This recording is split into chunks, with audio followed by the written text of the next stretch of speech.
നിങ്ങൾക്കറിയാവുന്ന പോലെ 19-ാം തീയതി മാസം 19-ാം തീയതി ഹേമ കമ്മിറ്റി റിപ്പോർട്ട് പുറത്തു വന്നതിന് ശേഷം ഞാനിത് നിങ്ങളോട് ഇതിനു മുമ്പ് പറഞ്ഞിട്ടുള്ളതാണ്. ഞങ്ങളുടെ ഒരു നിലപാട് എന്ന് പറയുന്നത് ഏതാണ്ട് 8ഓളം ട്രേഡ് യൂണിയനുകൾ ഫെഫ്കയുടെ ട്രേഡ് യൂണിയനുകളെ ഈ റിപ്പോർട്ട് പരാമർശിച്ചു പോകുന്നുണ്ട്. അത് നിങ്ങൾക്ക് ഞങ്ങളുടെ വിശകലന റിപ്പോർട്ടിന്റെ ആമുഖം നോക്കിയാൽ കാണാൻ കഴിയും.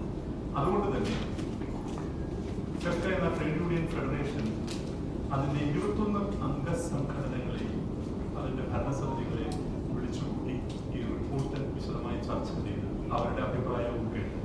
കൂടാതെ ഫെഫ്കയിലെ വിവിധ സംഘടനകളിലെ വനിതകളുടെ ഒരു യോഗം നടത്തി അവരെയും കേട്ടതിന് ശേഷം വളരെ വിശദമായിട്ട് ഒരു ചർച്ചകൾക്ക് ശേഷം നിങ്ങളെ കാണാം, എഴുതി തയ്യാറാക്കിയ ഒരു അവലോകന രേഖയുമായി നിങ്ങളെ കാണാം എന്നുള്ളതായിരുന്നു ഫെഫ്കയുടെ നിലപാട്. അത് ഇപ്പൊ പൂർത്തിയായിരിക്കുന്നു.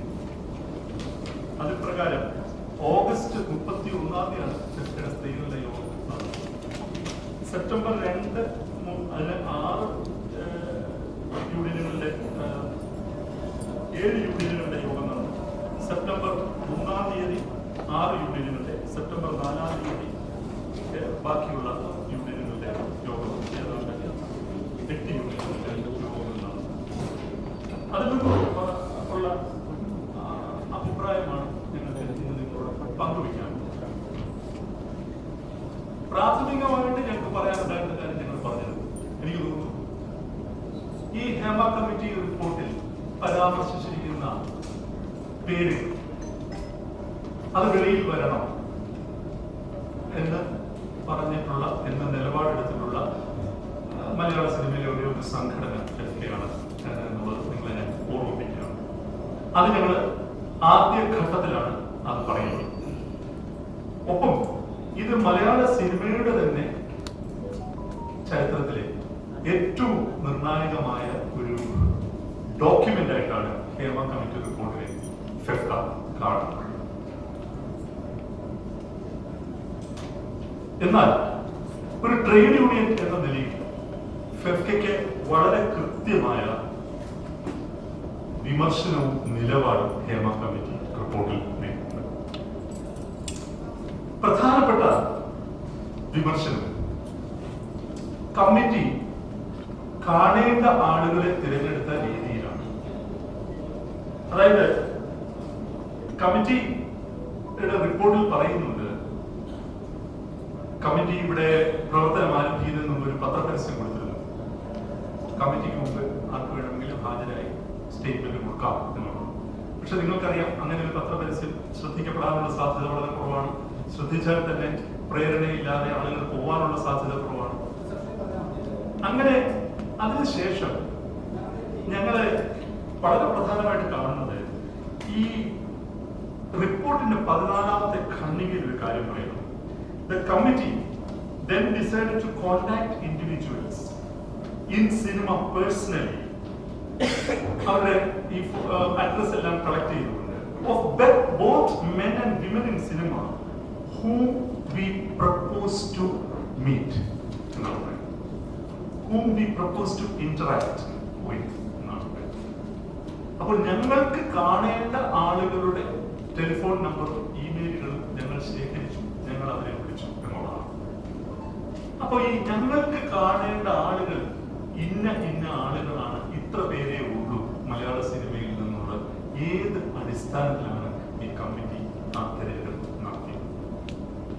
ആ തെരഞ്ഞെടുപ്പിൽ എന്തുകൊണ്ട് ഫെഫ്കയിലെ അംഗസംഘടനകളുടെ ജനറൽ സെക്രട്ടറിമാർ പോലും ഉണ്ടായില്ല? മലയാളത്തിലെ ഏറ്റവും വലിയ ട്രേഡ് യൂണിയൻ ഫെഡറേഷൻ 8000 പേര് പ്രവർത്തിക്കുന്നുണ്ട്. ഇപ്പോൾ അന്ന് എനിക്ക് തോന്നുന്നു 5000 ശിഷ്ടം ആളുകളാണ് ഫെഫ്കയിൽ പ്രവർത്തിച്ചിരുന്നത്. 700 ശിഷ്ടം സ്ത്രീകൾ പ്രവർത്തിക്കുന്ന സംഘടനയാണ് ഫെഫ്ക. എന്തുകൊണ്ട് ഈ തിരഞ്ഞെടുക്കപ്പെട്ടവരെ ഞങ്ങൾ ഒഴിവാക്കുന്നു? അതിനുശേഷം അവിടെ പറയുന്നത് ടേംസ് ഓഫ് റെഫറൻസിലെ ഒരു ഇമെയിലായിട്ട്, ഒരു ക്വസ്റ്റ്യനായിട്ട് മാറ്റുകയും ആ ക്വസ്റ്റ്യനെയർ WCC അംഗങ്ങൾക്ക് അയച്ചു കൊടുക്കുകയും ചെയ്യുന്നു എന്നതാണ്. അതായത് ടേംസ് ഓഫ് റെഫറൻസിൽ ക്വസ്റ്റ്യനെയർ ആക്കി മാറ്റി, എന്നിട്ട് ആ ക്വസ്റ്റ്യനെയർ WCC അംഗങ്ങൾക്ക് അയച്ചു കൊടുത്തു.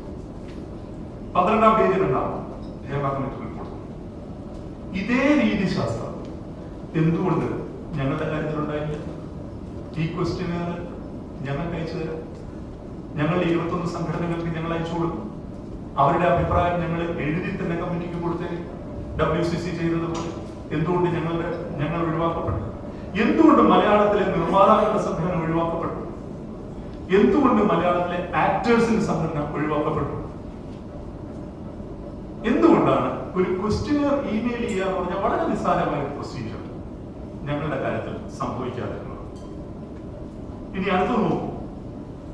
സി എന്ന് പറയുന്ന ക്ലോസിൽ പറയുന്നുണ്ട്, 2 group meetings were held with the members of WCC who responded to the questionnaire belonging to different categories of women in cinema. Hema committee group meeting നടത്തിയെന്നാണ് പറയുന്നത് WCC അംഗങ്ങളുടെ.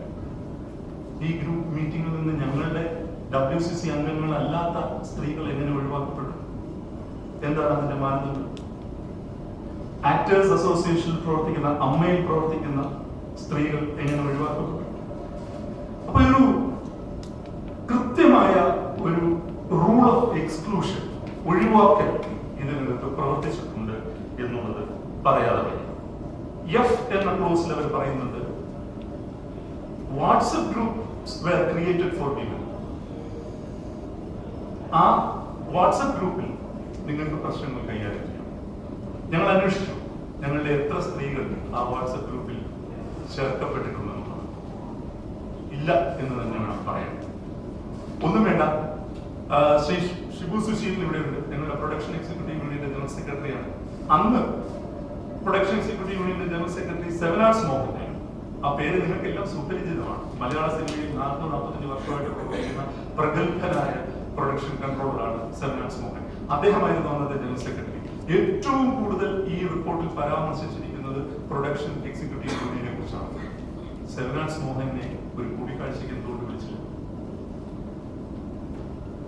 അത് മാത്രമല്ല, ഞാൻ കമ്മിറ്റിക്ക് മുമ്പാകെ പോയപ്പോൾ, ഞാനത് ഈ അവലോകന രേഖയിൽ ചേർത്തിട്ടുണ്ട്, ഞാൻ കമ്മിറ്റി മുമ്പാകെ പോയപ്പോൾ ഞാൻ കമ്മിറ്റിയോട് ആവശ്യപ്പെട്ടു, ഞങ്ങളുടെ മുഴുവൻ ജനറൽ സെക്രട്ടറിമാരെ എങ്കിലും നിങ്ങൾ കേൾക്കണം. അവർ ഞങ്ങളുടെ അടിസ്ഥാന വർഗ മേഖലയിൽ പ്രവർത്തിക്കുന്ന സ്ത്രീകളെ നിങ്ങളുടെ മുമ്പിൽ എത്തിക്കും. സമയമാവുമ്പോൾ വിളിപ്പിക്കാമെന്നാണ് പറഞ്ഞത്. അങ്ങനെ ഒരു തുടർ നടപടിയും ഉണ്ടായിട്ടില്ല. ഇനി മറ്റൊന്ന്, ഞങ്ങളുടെ ഡാൻസേഴ്സ് യൂണിയനെ കുറിച്ച് ഒരു പരാമർശം 47ാമത്തെ ഖണ്ഡികയിൽ പറയുന്നുണ്ട്. ഞങ്ങളുടെ ഡാൻസേഴ്സ് യൂണിയനിലെ 2 വനിതകളെ വിളിച്ചു. അവർ സവിശേഷമായിട്ട് അവർ നേരിടുന്ന സെക്ഷൽ ഹരാസ്മെന്റ് സംബന്ധമായ പ്രശ്നങ്ങൾ അവർക്ക് ഉണ്ടായിട്ടില്ല.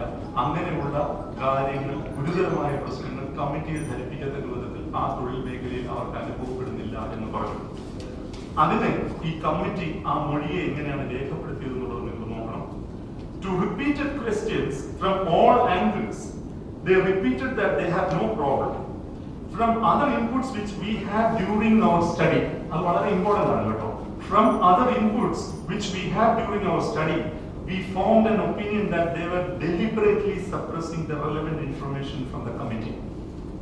അവർ കമ്മിറ്റിയിൽ നിന്നും മനഃപൂർവ്വം വസ്തുതകൾ മറച്ചു വെക്കുകയായിരുന്നു എന്ന് പിന്നീട് ഞങ്ങൾക്ക് കിട്ടിയ വിവരങ്ങളുടെ അടിസ്ഥാനത്തിൽ ഞങ്ങൾക്ക് ബോധ്യപ്പെട്ടു എന്നുള്ളതാണ്.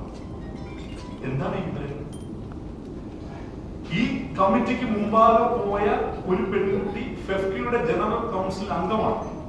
ആ കുട്ടി വളരെ വിശദമായിട്ട് ഈ റിപ്പോർട്ടിനോട് പ്രതികരിച്ചിട്ടുണ്ട്. ഞങ്ങളുടെ ജനറൽ കൗൺസിൽ അവർ പറഞ്ഞ സ്റ്റേറ്റ്മെന്റ് ഒരു ലോങ് സ്റ്റേറ്റ്മെന്റ് ആണ്. അത് ഞാൻ ഈ വിശകലന രേഖയിൽ ചേർത്തിട്ടുണ്ട്. അവർ പറയുന്നത് അവരെ പല ആവർത്തി ഒരു കമ്മിറ്റി ലക്ഷ്യമാക്കുന്ന ഒരു ഉത്തരം കിട്ടാൻ അവരോട് ചോദ്യങ്ങൾ ചോദിച്ചെങ്കിൽ അവർക്കത് പറയേണ്ടി വന്നില്ല. ഇല്ലാത്തൊരു കാര്യം ഞാൻ എങ്ങനെ പറയും എന്നാണ് ആ പെൺകുട്ടി ചോദിച്ചിരിക്കുന്നത്. അപ്പോ ഒരു കാര്യം കൂടി പറയട്ടെ, തുല്യവേതനത്തിനെ കുറിച്ച് പറയുന്നുണ്ട്. ഡാൻസേഴ്സിന് സ്ത്രീകൾക്കും പുരുഷന്മാർക്കാണ് സ്ത്രീകളെക്കാൾ വേതനം ഇന്ത്യയിലെ മറ്റെല്ലാ സംസ്ഥാനങ്ങളിലും തിരക്കാണ്. സ്ത്രീകൾക്കും പുരുഷനും തുല്യവേതനം കിട്ടുന്ന ഒരേ ഒരു സംസ്ഥാനം, ഒരേ ഒരു ഭാഷ മലയാളമാണ്, കേരളമാണ്. ഈ വസ്തുതയെങ്കിലും ഡാൻസേഴ്സ് യൂണിയന്റെ പ്രതിനിധികളോട് അവർ